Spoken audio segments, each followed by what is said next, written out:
Imagine कीजिए एक ऐसे दुश्मन को जो कभी बॉर्डर पार नहीं करता, लेकिन आपके देश की नींव हिला देता है। यह कहानी किसी स्ट्रीट ठग या ऑर्डिनरी क्रिमिनल की नहीं है, बल्कि पाकिस्तान की इंटेलिजेंस एजेंसी आईएसआई के एक हाईली ट्रेंड ऑफिसर की है, जिसे दुनिया मेजर इकबाल के नाम से जानती है। एक ऐसा मास्टरमाइंड जिसने खून खराबे से लेकर इकोनॉमिक डिस्ट्रक्शन तक का पूरा ब्लूप्रिंट तैयार किया। 2001 के इंडियन पार्लियामेंट अटैक से लेकर मुंबई के 26/11 अटैक्स तक हर साजिश के पीछे इसी शैडो ऑफिसर का दिमाग था। उसने सिर्फ टेरर अटैक्स ही नहीं करवाए, बल्कि फेक इंडियन करेंसी नोट्स और ड्रोन्स के जरिए इलीगल वेपन सप्लाई करके इंडियन इकोनॉमी और सिक्योरिटी को पूरी तरह डिस्ट्रॉय करने का एक सिनिस्टर प्लान बनाया। इस वीडियो में हम डीप डाइव करेंगे एस्पियोनाज, मनी लॉन्ड्रिंग और क्रॉस बॉर्डर टेररिज्म की उस डार्क दुनिया में जहां हर इमेजिन कीजिए एक ऐसे दुश्मन को जो कभी बॉर्डर पार नहीं करता, लेकिन आपके देश की नींव हिला देता है।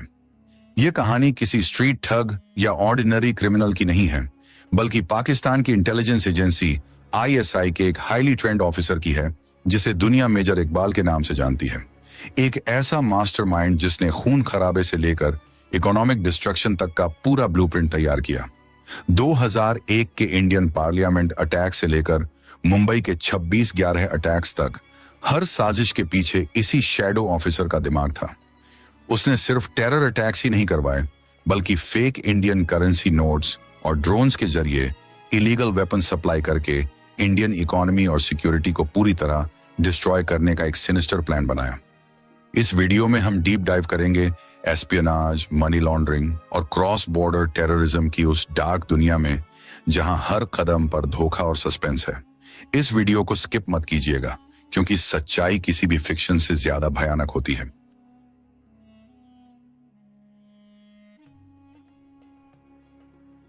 इंडिया और पाकिस्तान के बीच प्रॉक्सी वॉर का इतिहास बहुत पुराना और गहरा है, लेकिन 21वीं सेंचुरी की शुरुआत में इस वॉर ने एक नया और बेहद खतरनाक रूप ले लिया था।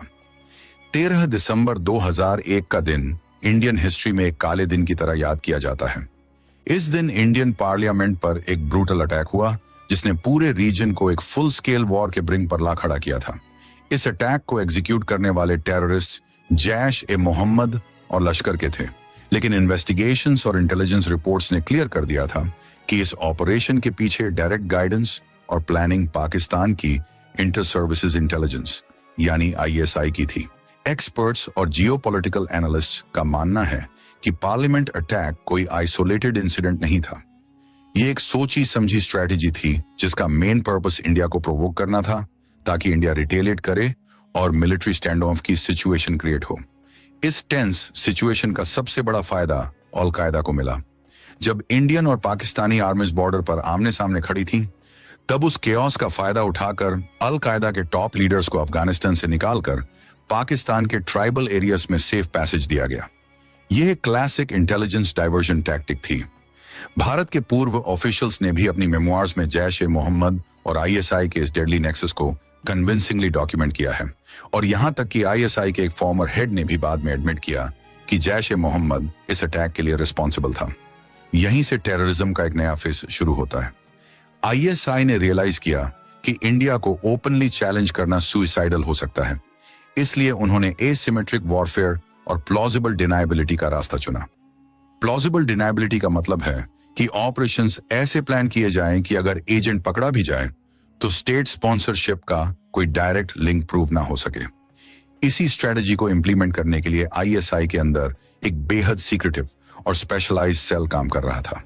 इस कॉवर्ट यूनिट के ऑफिसर्स की रियल आइडेंटिटी हमेशा छुपी रहती थी, और वो शैडोज में रहकर ऑपरेट करते थे। इन्हीं इनविजिबल ऑफिसर्स में से एक नाम उभर कर सामने आया, जिसे आगे चलकर मेजर इकबाल के नाम से जाना गया। मेजर इकबाल कोई साधारण मिलिट्री मैन नहीं था। वह साइकोलॉजिकल वॉरफेयर, टेरर फंडिंग और डीप कवर एस्पियोनाज का एब्सोल्यूट एक्सपर्ट था। उसका ऑब्जेक्टिव सिर्फ बॉर्डर्स पर गोलियां चलाना नहीं था, बल्कि इंडिया को अंदर से ब्लीड करना था। कहावत है ना कि आस्तीन का सांप सबसे खतरनाक होता है। मेजर इकबाल ने इसी कहावत को अपनी स्ट्रेटजी बना लिया था। उसे एक ऐसे नेटवर्क की तलाश थी जो इंडिया के मेजर सिटीज में इन्फिल्ट्रेट कर सके बिना किसी सस्पेशन के। पार्लियामेंट अटैक के बाद इंटरनेशनल प्रेशर बहुत ज्यादा था और इंडिया की सिक्योरिटी एजेंसीज हाई अलर्ट पर थीं। ऐसे माहौल में किसी भी ट्रेडिशनल पाकिस्तानी एजेंट का इंडिया में घुसना इम्पॉसिबल था। मेजर इकबाल को एक ऐसे परफेक्ट वेपन की तलाश थी जो वेस्टर्न आइडेंटिटी कैरी करता हो, जिसकी लैंग्वेज और मैनर्स वेस्टर्न हो, ताकि वह इंडियन अथॉरिटीज की आंखों में धूल झोंक सके। ये एक ऐसा टाइम था जब स्टेट पॉलिसी पूरी तरह से नॉन स्टेट एक्टर्स को as a strategic tool use कर रही थी। मेजर इकबाल ने लश्कर के टॉप कमांडर्स जैसे साजिद मीर और हाफिज सईद के साथ मिलकर एक लॉन्ग टर्म ब्लूप्रिंट तैयार किया। उनका प्लान सिर्फ फिजिकल डिस्ट्रक्शन नहीं था, बल्कि इंडियन पब्लिक के कॉन्फिडेंस को तोड़ना और सिक्योरिटी अपैरेटस को मॉक करना था। इस प्लान को रियलिटी में बदलने के लिए जिस एजेंट की जरूरत थी, उसकी प्रोफाइल बहुत यूनिक होनी चाहिए थी। एक ऐसा इंसान जो क्रिमिनल बैकग्राउंड का हो, जिसे मैनिपुलेट किया जा सके, लेकिन साथ ही वह इंटेलिजेंट भी हो। इस शैडो वॉर के पहले चैप्टर में हमने देखा कि कैसे 2001 के अटैक ने एक फाउंडेशन सेट की। अब आईएसआई को अपना नेक्स्ट बिग स्ट्राइक प्लान करना था, जो पार्लियामेंट अटैक से भी ज्यादा डेवास्टेटिंग हो। मेजर इकबाल ने बैकग्राउंड में रहकर रिसोर्सेज गैदर करना शुरू कर दिया था। वह जानता था कि एक सक्सेसफुल कोवर्ट ऑपरेशन के लिए पेशेंस और परफेक्ट एसेट की जरूरत होती है, और जल्द ही उसकी यह तलाश एक ऐसे इंसान पर खत्म होने वाली थी जिसने टेररिज्म की दुनिया में धोखा देने की सारी हदें पार कर दी। टेररिज्म और इंटेलिजेंस की इस डार्क दुनिया में एंट्री होती है एक ऐसे इंसान की जिसका बैकग्राउंड ही धोखे और क्राइम से भरा हुआ था। दाऊद सैयद गिलानी एक पाकिस्तानी अमेरिकन था जिसका जन्म वॉशिंगटन डीसी में हुआ था। 1990 के दशक के आखिर में वह ड्रग्स ट्रैफिकिंग में इन्वॉल्व था, और पकड़े जाने के बाद उसने यूएस ड्रग इन्फोर्समेंट एडमिनिस्ट्रेशन यानी डीईए के लिए इन्फॉर्मेंट के तौर पर काम करना शुरू कर दिया था। लेकिन एक तरफ वह अमेरिकन लॉ एनफोर्समेंट के लिए काम करने का नाटक कर रहा था, और दूसरी तरफ वह तेजी से रेडिकलाइज हो रहा था। उसने पाकिस्तान में लश्कर के ट्रेनिंग कैंप्स अटेंड किए। अपनी असली पहचान छुपाने और इंडिया में बिना किसी सस्पेशन के ट्रैवल करने के लिए उसने 2006 में लीगली अपना नाम चेंज करके डेविड कोलमैन हेडली रख लिया। डेविड कोलमैन हेडली नाम बिल्कुल एक व्हाइट अमेरिकन बिजनेसमैन जैसा साउंड करता था। यह नाम चेंज करना आईएसआई की स्ट्रेटेजी का एक क्रूशियल हिस्सा था। जनवरी 2006 में हेडली की मुलाकात अब्दुल रहमान हाशम सैयद से हुई, जिसे पाशा भी कहा जाता था। पाशा एक रिटायर्ड पाकिस्तानी आर्मी मेजर था जो लश्कर से जुड़ा हुआ था। पाशा ने ही हेडली को उस मास्टरमाइंड से मिलवाया जो आईएसआई में लश्कर की एक्टिविटीज को कोऑर्डिनेट करता था। एक बहुत ही सिक्योर सेफ हाउस में हेडली की मुलाकात मेजर इकबाल और उसके सुपीरियर एक पाकिस्तानी कर्नल से करवाई गई। यह मीटिंग एक टर्निंग पॉइंट थी। मेजर इकबाल ने तुरंत हेडली का पोटेंशियल पहचान लिया। उसने देखा कि हेडली के पास अमेरिकन पासपोर्ट है, उसकी बातचीत का तरीका वेस्टर्न है, और वह इंडिया में इजीली ब्लेंड इन कर सकता है। इस पॉइंट से मेजर इकबाल और लश्कर का कमांडर साजिद मीर हेडली के मेन हैंडलर्स बन गए। यहां आईएसआई का एस्पियोनेज क्राफ्ट साफ दिखता है। मेजर इकबाल और साजिद मीर हेडली से हमेशा अलग अलग मिलते थे। इसका रीजन यह था कि आईएसआई अपनी प्लॉजिबल डिनायबिलिटी मेंटेन रखना चाहती थी। अगर हेडली कभी पकड़ा जाए और लश्कर का प्लान एक्सपोज हो जाए तो आईएसआई का डायरेक्ट कनेक्शन छुपा रहे। मेजर इकबाल ने हेडली को स्पेसिफिकली एस्पियोनेज टेक्निक्स में ट्रेन किया। उसने हेडली को सिखाया कि कैसे बिल्डिंग्स का सर्विलांस करना है, जीपीएस कोऑर्डिनेट्स कैसे मैप करने हैं, और डिटेल्ड केसिंग रिपोर्ट्स कैसे बनानी है। यह ट्रेनिंग किसी एएम टेररिस्ट की ट्रेनिंग नहीं थी, बल्कि यह एक high level state intelligence agent की ट्रेनिंग थी। मेजर इकबाल को लश्कर की मिलिट्री ट्रेनिंग स्टैंडर्ड बहुत अच्छी नहीं लगी थी, इसलिए उसने खुद हेडली की एस्पियोनेज स्किल्स को पॉलिश किया। मिशन को फंड करने के लिए मेजर इकबाल ने हेडली को $25,000 कैश दिया। यह फंडिंग इसलिए दी गई थी ताकि हेडली मुंबई में एक लेजिटिमेट बिजनेस फ्रंट ओपन कर सके और उसकी एक्टिविटीज पर किसी को शक ना हो। इस पैसे का यूज करके हेडली ने फर्स्ट वर्ल्ड इमिग्रेशन सर्विसेज नाम की एक कंपनी का ऑफिस मुंबई के टर्डियो एरिया में खोला। यह कंपनी असल में हेडली के बचपन के दोस्त तहव्वुर हुसैन राणा की थी, जो शिकागो में बेस्ड था। राणा को भी हेडली के आईएसआई कनेक्शंस के बारे में जानकारी थी। इस इमिग्रेशन बिजनेस के कवर के पीछे हेडली ने मुंबई शहर की एक्सटेंसिव सर्वेलेंस शुरू कर दी। उसने लोकल एलीट सर्कल्स में अपनी जगह बनाई, अपस्केल जिम्स ज्वाइन किए और पार्टीज अटेंड की। चिराग तले अंधेरा वाली कहावत यहां बिल्कुल सटीक बैठती है। इंडियन सिक्योरिटी एजेंसीज को भनक भी नहीं थी कि एक अमेरिकन बिजनेसमैन उनके सबसे सेंसिटिव लोकेशंस की मैपिंग कर रहा है। हेडली और मेजर इकबाल के बीच कम्युनिकेशंस बहुत सिक्योर तरीके से होते थे। मेजर इकबाल ने अपनी पहचान छुपाने के लिए चौधरी खान नाम से एक फेक ईमेल आईडी बना रखी थी, जिसके जरिए वह हेडली से रिपोर्ट्स रिसीव करता था और इंस्ट्रक्शंस देता था। हेडली कोई ऑर्डिनरी स्काउट नहीं था, वह मेजर इकबाल का सबसे डेडली एसेट बन चुका था, जो इंडिया के दिल पर वार करने की तैयारी कर रहा था। मुंबई में हेडली का मिशन सिर्फ लैंडमार्क को देखना नहीं था, बल्कि एक एक डिटेल को बारीकी से मैप करना था। मेजर इकबाल ने उसे स्पेसिफिक इंस्ट्रक्शंस दिए थे कि किन जगहों को टारगेट करना है। हेडली ने 2006 से लेकर 2008 के बीच इंडिया के 5 ट्रिप्स किए और हर ट्रिप के बाद वह अपनी डिटेल्ड फाइंडिंग्स मेजर इकबाल और साजिद मीर को सौंपता था। टारगेट सिलेक्शन में मेजर इकबाल का माइंडसेट बहुत क्लियर और सिनिस्टर था। हेडली की कोर्ट टेस्टिमोनी में यह शॉकिंग रेवलेशन सामने आया कि मेजर इकबाल ने डेलिबरेटली नरीमन हाउस, जिसे चबर्ड हाउस भी कहा जाता है, उसे टारगेट लिस्ट में शामिल करवाया था। मेजर इकबाल का यह मानना था कि चबार्ड हाउस इजराइल की इंटेलिजेंस एजेंसी मोसाद का एक फ्रंट ऑफिस है। हालांकि इस बात में कोई सच्चाई नहीं थी, लेकिन यह आईएसआई की एंटी सेमिटिक और पैरानॉइड मेंटालिटी को दर्शाता है। मेजर इकबाल इस बात से भी काफी अपसेट था कि मुंबई के एयरपोर्ट को फाइनल अटैक लिस्ट में क्यों नहीं रखा गया।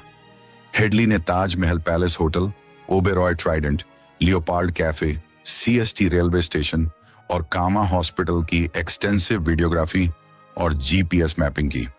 ताज होटल में तो वह रुका भी था और उसने होटल के एम्प्लॉयज से बातचीत करके अंदर के आर्किटेक्चर और सिक्योरिटी लूप होल्स को अच्छे से समझ लिया था।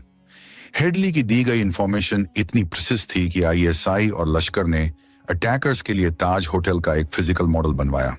इस मॉडल का डायरेक्ट सुपरविजन मेजर इकबाल ने किया था, ताकि टेररिस्ट्स को होटल के अंदर के रास्तों का एग्जैक्ट आइडिया हो। टारगेट्स के अलावा एंट्री और एग्जिट राउट्स भी प्लान किए गए। पहले प्लान था कि अटैकर्स नेपाल या बांग्लादेश बॉर्डर से इंडिया में एंटर करेंगे, लेकिन बाद में सी रूट फाइनल किया गया। हेडली ने कफ परेड और मरीन ड्राइव के आसपास कई बोट राइड्स ली, ताकि वह सेफ लैंडिंग साइट्स आइडेंटिफाई कर सके। सी ऑपरेशन के लिए एक बोट खरीदने के वास्ते भी 25 लाख रुपए की फंडिंग आईएसआई ने ही प्रोवाइड की थी। जब 26/11 यानी 26 नवंबर 2008 की रात को 10 हेविली आर्म्ड टेररिस्ट्स मुंबई के तट पर उतरे, तो वह एक वेल ऑयल्ड मिलिट्री यूनिट की तरह बिहेव कर रहे थे। उन्होंने 166 मासूम लोगों की जान ले ली और सैकड़ों को घायल कर दिया। इस हॉरिफिक कार्नेज के दौरान कराची के मालिर कैंटोनमेंट के पास एक highly secure control room establish किया गया था। यह एरिया पाकिस्तान मिलिट्री और स्पाई एजेंसी का स्ट्रॉन्ग होल्ड है। इस कंट्रोल रूम से साजिद मीर और दूसरे हैंडलर्स टेररिस्ट्स को रियल टाइम इंस्ट्रक्शंस दे रहे थे। कैप्चर्ड टेररिस्ट अब्बू जंदल ने अपनी इंट्रोगेशन में यह डैमिंग डिस्क्लोजर किया कि इस कंट्रोल रूम में आईएसआई के 2 ऑफिसर्स जो मेजर रैंक के थे, वो फिजिकली प्रेजेंट थे। वो ऑफिसर्स टेलीविजन पर न्यूज कवरेज देखकर टेररिस्ट्स को बता रहे थे कि पुलिस की मूवमेंट क्या है और हॉस्टेजेस को कब और कैसे मारना है। हेडली की सर्विलांस और मेजर इकबाल की प्लानिंग ने एक ऐसा टेरर अटैक मुमकिन कर दिया जिसने पूरी दुनिया को हिलाकर रख दिया। यह साबित हो गया कि जब इंटेलिजेंस एजेंसीज टेररिज्म को स्टेट पॉलिसी बना लेती हैं, तो तबाही का स्केल कितना बड़ा हो सकता है। 26/11 के अटैक्स की सक्सेस के बाद मेजर इकबाल और आईएसआई का कॉन्फिडेंस आसमान छूने लगा था। उन्हें लगा कि वो वेस्टर्न इंटेलिजेंस एजेंसीज और इंडियन अथॉरिटीज को हमेशा धोखा दे सकते हैं। बोया पेड़ बबूल का तो आम कहां से हुआ है, उनकी इन्हीं हरकतों का नतीजा उन्हें जल्द ही भुगतना पड़ने वाला था। मुंबई के बाद उनका अगला टारगेट यूरोप था। डेनमार्क के एक न्यूज़पेपर जलंस पोस्टन ने प्रॉफिट मोहम्मद के कार्टून्स पब्लिश किए थे, जिससे रेडिकल ग्रुप्स में काफी गुस्सा था। इस न्यूज़पेपर के ऑफिस और एम्प्लॉयज को टारगेट करने के लिए एक नया ऑपरेशन प्लान किया गया, जिसे मिकी माउस प्रोजेक्ट का नाम दिया गया। मेजर इकबाल और साजिद मीर ने हेडली को फिर से एक्टिवेट किया और उसे डेनमार्क जाकर सर्विलांस करने का टास्क दिया। हेडली ने कोपनहेगन जाकर न्यूज़पेपर के ऑफिसेस की वीडियोग्राफी की और अटैक का ब्लूप्रिंट तैयार करने लगा। लेकिन इस बार कहानी में एक ट्विस्ट आ गया। हेडली की पर्सनल लाइफ बहुत मैसी थी। उसकी कई पत्नियां थीं और उनके आपसी झगड़ों की वजह से हेडली का कवर ब्लो होने लगा। हेडली की एक मोरक्कन वाइफ फाइजा आउटलाहा ने दिसंबर 2007 और अप्रैल 2008 में इस्लामाबाद में यूएस एम्बेसी जाकर ऑफिशियल्स को हेडली की टेररिस्ट एक्टिविटीज और उसके लश्कर कनेक्शंस के बारे में वार्निंग दी थी। उसने स्पेसिफिकली बताया था कि हेडली किसी स्पेशल मिशन पर है। इसके अलावा हेडली की एक कैनेडियन वाइफ ने भी यूएस अथॉरिटीज को उसकी रेडिकलाइजेशन के बारे में इन्फॉर्म किया था। एक बार लाहौर में अपनी वाइफ के साथ हुए झगड़े के बाद हेडली को 8 दिन के लिए जेल भी हुई थी, लेकिन मेजर इकबाल ने अपनी पावर का यूज करके उसे वहां से आजाद करवा लिया था। इतनी वार्निंग्स के बावजूद यूएस अथॉरिटीज ने टाइम रहते एक्शन नहीं लिया, जो इंटेलिजेंस शेयरिंग का एक बहुत बड़ा फेलियर था। लेकिन डेनमार्क प्लॉट के दौरान एफबीआई और इंटरनेशनल इंटेलिजेंस एजेंसीज पूरी तरह से अलर्ट हो चुकी थी। अक्टूबर 2009 में जब हेडली शिकागो के ओहेयर इंटरनेशनल एयरपोर्ट से पाकिस्तान जाने के लिए फ्लाइट पकड़ने वाला था, तभी उसे अरेस्ट कर लिया गया। हेडली की अरेस्ट ग्लोबल सिक्योरिटी एजेंसीज के लिए एक बहुत बड़ी कामयाबी थी। डेथ पेनल्टी से बचने के लिए हेडली ने इन्वेस्टिगेटर्स के सामने पूरी सच्चाई उगल दी। उसने 15 दिनों तक लगातार इंट्रोगेशन में लश्कर, अलकायदा और सबसे इंपॉर्टेंट आईएसआई के रोल को पूरी तरह से एक्सपोज कर दिया। हेडली ने डिटेल में बताया कि कैसे मेजर इकबाल ने उसे $25,000 दिए थे, कैसे उसने टारगेट सेलेक्ट करवाए थे और कैसे चौधरी खान नाम की ईमेल आईडी से कम्युनिकेशंस होते थे। नेशनल इन्वेस्टिगेशन एजेंसी यानी एनआईए ने भी हेडली को 34 घंटे तक इंट्रोगेट किया और यह कंफर्म किया कि हेडली को प्राइमरली आईएसआई ने ही रिक्रूट और ट्रेन किया था। हेडली के कन्फेशंस और एविडेंस के बेसिस पर यूएस फेडरल कोर्ट ने साजिद मीर, अब्बू खाफा और मेजर इकबाल के खिलाफ अरेस्ट वारंट्स इशू किए। हिस्ट्री में यह पहली बार हुआ था कि यूएस गवर्नमेंट ने किसी सर्विंग पाकिस्तानी इंटेलिजेंस ऑफिसर को टेररिज्म के चार्जेस पर ऑफिशियली इंडिक्ट किया हो। हेडली को 35 इयर्स प्रिजन की सजा सुनाई गई। हालांकि पाकिस्तान ने हमेशा मेजर इकबाल के एग्जिस्टेंस को डिनाई किया, लेकिन डिजिटल फुटप्रिंट्स और टेस्टिमोनीज ने इस शैडो मास्टरमाइंड के असली चेहरे को पूरी दुनिया के सामने नंगा कर दिया था। खून खराबे और बम धमाकों के शोर में आईएसआई की एक और भयानक साजिश शांति से चल रही थी। यह साजिश थी इकोनॉमिक वॉरफेयर की। मेजर इकबाल और आईएसआई के टॉप ब्रॉस ये बात बहुत अच्छी तरह समझते थे कि किसी भी देश को पूरी तरह से बर्बाद करने के लिए उसकी इकोनॉमी को डिस्ट्रॉय करना सबसे इफेक्टिव तरीका है। इस मकसद को पूरा करने के लिए उन्होंने फेक इंडियन करेंसी नोट्स, जिसे शॉर्ट में FICN कहा जाता है, उसका एक मैसिव नेटवर्क तैयार किया। यह कोई ऑर्डिनरी काउंटरफिट ऑपरेशन नहीं था। इन्वेस्टिगेशंस और अरेस्टेड कोरियर्स की रिपोर्ट्स से यह क्लियर हो चुका है कि यह high quality fake notes Pakistan के state owned sophisticated security presses में प्रिंट किए जाते हैं। कराची का मालिर कैंटोनमेंट, लाहौर और क्वेटा की गवर्नमेंट फैसिलिटीज का इस्तेमाल इन जाली नोटों को छापने के लिए किया जाता रहा है। इन नोट्स की क्वालिटी इतनी प्रीमियम होती है कि paper density, wax pick quotient और सिक्योरिटी थ्रेड बिल्कुल जेन्युइन इंडियन करेंसी से मैच करते हैं। बिना स्पेशलाइज्ड फोरेंसिक इक्विपमेंट के इन नोट्स को पहचानना आम इंसान या बैंकर्स के लिए ऑलमोस्ट इम्पॉसिबल है। इस फेक करेंसी को इंडिया में पंप करने के लिए आईएसआई ने अंडरवर्ल्ड डॉन दाऊद इब्राहिम के डी कंपनी नेटवर्क का भरपूर इस्तेमाल किया। टेररिस्ट्स और क्रिमिनल्स का यह नेक्सस एक well established corporate supply chain की तरह काम करता था। इस ब्लैक मनी को स्मगल करने के लिए स्पेसिफिक रूट्स बनाए गए थे।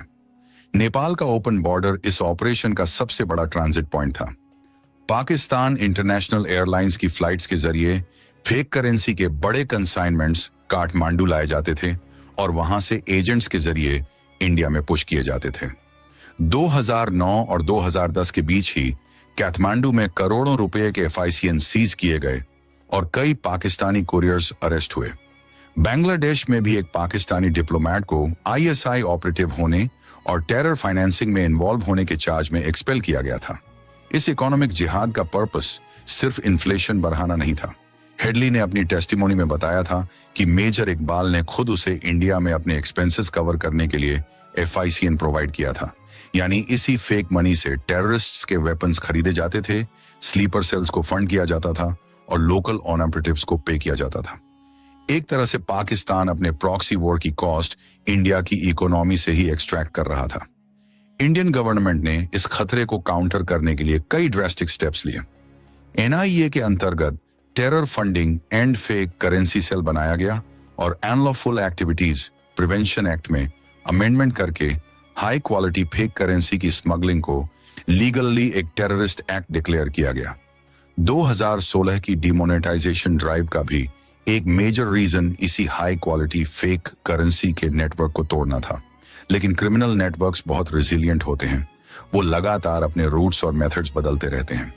मेजर इकबाल ने जिस शैडो इकोनॉमी की नींव रखी थी, वह आज भी इंडियन सिक्योरिटी एजेंसीज के लिए एक बहुत बड़ा सिरदर्द बनी हुई है। वक्त के साथ टेक्नोलॉजी बदली और उसके साथ ही आईएसआई के काम करने का तरीका भी बदल गया।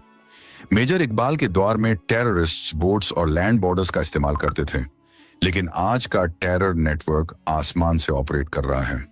क्रॉस बॉर्डर स्मगलिंग में अब ड्रोन्स और अनमैन्ड एरियल व्हीकल्स का मैसिव इस्तेमाल हो रहा है।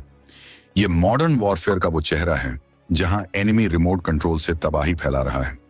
India Pakistan border, specially Punjab और जम्मू कश्मीर के एरियाज में ड्रोन साइटिंग्स एक रूटीन बात हो गई है। ये लो फ्लाइंग ड्रोन्स रेडर्स को इजीली बाईपास कर लेते हैं और रात के अंधेरे में बॉर्डर पार करके इलीगल वेपन्स और high grade narcotics Indian territory में ड्रॉप कर देते हैं। हाल ही में दिल्ली पुलिस क्राइम ब्रांच और पंजाब पुलिस ने मिलकर एक बहुत बड़े इंटरनेशनल आर्म्स ट्रैफिकिंग मॉड्यूल को बस्ट किया है, जिसका सीधा कनेक्शन पाकिस्तान की आईएसआई से था।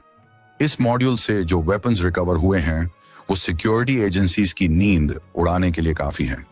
पुलिस ने एडवांस टर्किश और चाइनीज पिस्टल सीज की हैं, जिनमें एलीट PX 5.7 पिस्टल्स और गॉक 9 मिलीमीटर शामिल हैं। PX 5.7 एक ऐसा वेपन है जो दुनिया भर की स्पेशल फोर्सेस यूज करती हैं। इन मिलिट्री ग्रेड वेपन्स का लोकल क्रिमिनल्स के पास मिलना यह साबित करता है कि आईएसआई अब सिर्फ टेररिस्ट्स को ही नहीं, बल्कि ऑर्गेनाइज्ड क्राइम सिंडिकेट्स जैसे लॉरेंस बिश्नोई और बम्बीहा गैंग्स को भी हथियार सप्लाई कर रही है। यह क्राइम और टेरर का नेक्सस है। नारकोटिक्स बेचकर जो पैसा आता है, उसी पैसे से इलीगल आर्म्स खरीदे जाते हैं और गैंगस्टर्स को दिए जाते हैं ताकि इंडिया के अंदर गैंग वॉर्स और इंस्टेबिलिटी फैले। इसके अलावा अफगानिस्तान से यूएस फोर्सेस के वापस जाने के बाद वहां छूटे हुए सोफिस्टिकेटेड हथियारों का जखीरा भी स्मगलिंग रूट्स के जरिए साउथ एशिया में पहुंच रहा है। हाल ही में पहलगाम में हुए एक डेडली टेररिस्ट अटैक में भी इन्हीं M4 कार्बाइन राइफल्स का इस्तेमाल हुआ था, जिसने कई सिविलियंस की जान ले ली। हथियारों की इस इलीगल सप्लाई लाइन को कायम रखने के लिए टोरखम और टोरा बोरा जैसे पुराने स्मगलिंग रूट्स का भी जमकर इस्तेमाल हो रहा है। इंडिया ने यूनाइटेड नेशंस सिक्योरिटी काउंसिल यानी UNSC में इस मुद्दे को बहुत स्ट्रांगली उठाया है।